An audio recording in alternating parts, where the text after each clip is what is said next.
దేవునికి స్తోత్రం. నేటి యొక్క ఉదయకాల వాక్య సందేశం వింటున్నటువంటి ప్రేమైనటువంటి దేవుని బిడ్డరా, మీకందరికీ మన ప్రభువు రక్షకుడైన యేసుక్రీస్తు నామం పేరిట నా యొక్క వందనములు తెలియజేస్తుంటున్నాను. ప్రేమైనటువంటి దేవుని బిడ్డరా, నేటి ఉదయకాల వాక్యం సందేశం చదువుకుందాం. 1 యోహాను 5వ అధ్యాయము 4వ వాక్యం. దేవుని మూలముగా పుట్టిన వారందరూ లోకమును జయించుదురు. ఎవరైతే యేసుక్రీస్తు యందు విశ్వసించి ఆయనే రక్షకునిగా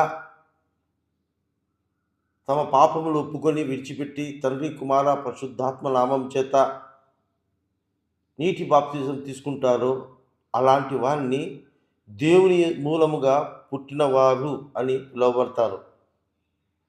అలాంటి యేసుక్రీస్తు రక్షకునిగా కలిగి ఉండి దేవుని యందు తిరిగి జన్మించినటువంటి వారిలో దేవుని యొక్క శక్తి, దేవుని యొక్క ప్రేమ, ఆయన యొక్క కృపచేత నింపబడి ఉంటారు. అలాంటి వారు ఈ లోకమును జయిస్తారండి.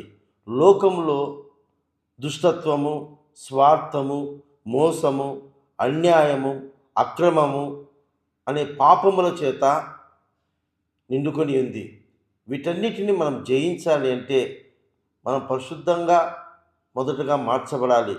ఆ పరిశుద్ధత క్రీస్తునందు విశ్వసించిన వారిలో, క్రీస్తు రక్తము చేత కడగబడిన వాళ్ళ మాత్రమే, క్రీస్తు దేవుని మూలంగా పుట్టిన వాళ్ళలో మాత్రమే వాళ్ళు జయించగలరు. కనుక ఈ మాట ఉంటున్న ప్రియమైన దేవుని బిడ్డలారా, ఇంకా యేసుక్రీస్తు యందు విశ్వసించకుండా, ఇంకా నీ పాపములు ఒప్పుకోనకుండా, ఇంకా లోక సంబంధంగా జీవిస్తూ లోకానుసారమైనటువంటి బలహీనతల్లో ఉంటూ నువ్వు ఈ లోకంలో ఉన్నటువంటి యొక్క బలహీనతను జయించలేక ఓడిపోతున్నట్లయితే, కుమిలిపోతున్నట్లయితే, సమాధానం లేకుండా జీవించినట్లయితే, ఈ ఉదయకాల సమయంలో ఈ మాటలు వింటున్న నీవు ఈ క్షణమే, ఈ సమయంలోనే యేసు క్రీస్తును నీ సొంత రక్షకునిగా అంగీకరించు.